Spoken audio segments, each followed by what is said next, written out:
Why abandoned houses feel scary. Hey guys, welcome to Konkretong Kaalaman. Civil Engineering Simplified para sa lahat.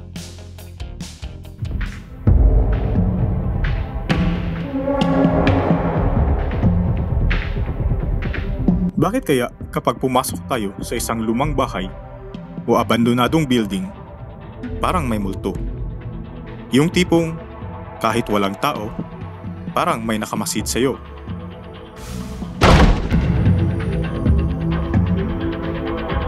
Pero teka muna, baka hindi multo yan. Baka physics at engineering lang talaga ang nagpapakilabot sa atin.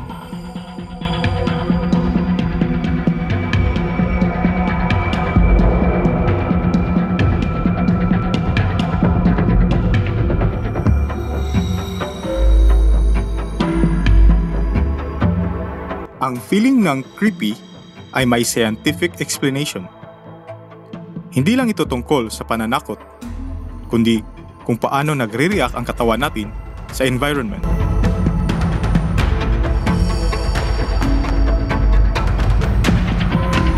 When a place is dark, quiet, or unfamiliar, our brain's amygdala activates.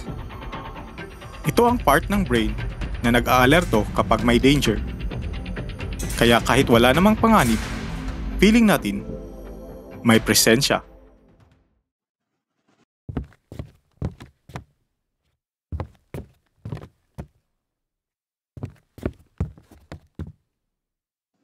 Alam mo ba ang isa sa mga pinaka-nakakatakot na factor ay tunog?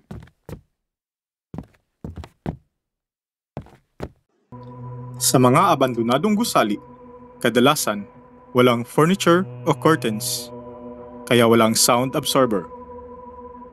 Ang tunog, tumatalbog sa mga dingding. Kaya kahit mahina lang ang tunog, nag-i-echo at nagiging parang boses mula sa malayo. Ang echo ay nagmumukhang multo sa tenga natin. Pero sa totoo lang, it's just poor acoustics.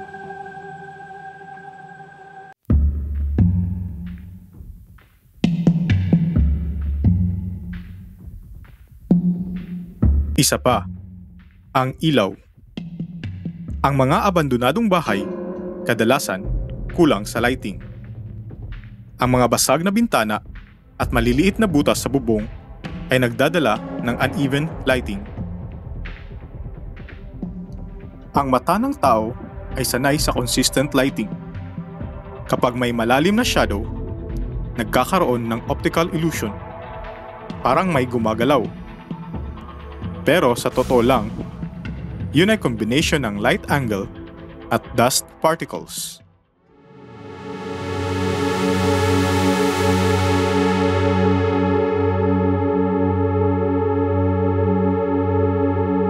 Ang mga lumang bahay may mga lumuluwag na kahoy, kinakalawang na bakal, at humihinang beam connections.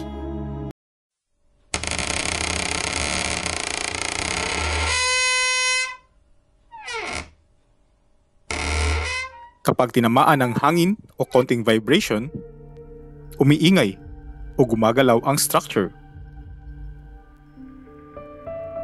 Kaya yung naririnig nating tok o pang sa gabi, hindi multo, kundi expansion o contraction ng materials dahil sa temperature changes.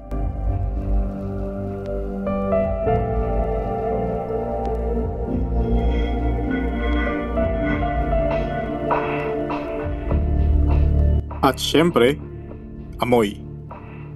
Ang mga abandonadong bahay ay puno ng alikabok, amag, at decaying materials.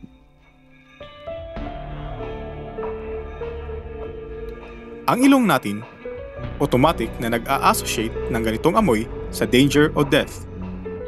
Psychologically, kapag naaamoy natin ang amag o bulok, nagiging alerto ang utak at nagtitrigger ng takot.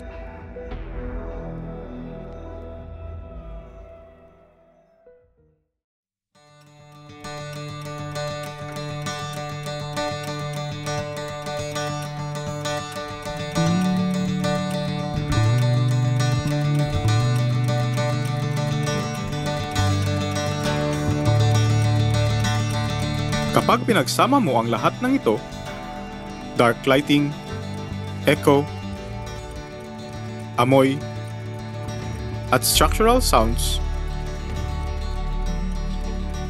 gumagawa ito ng perfect environment para maramdaman nating may kakaiba. Hindi multo ang nagpaparamdam, kundi ang natural responses ng ating utak at katawan sa physical environment. So the next time you visit an old building, tandaan, baka hindi haunted, kundi engineered horror.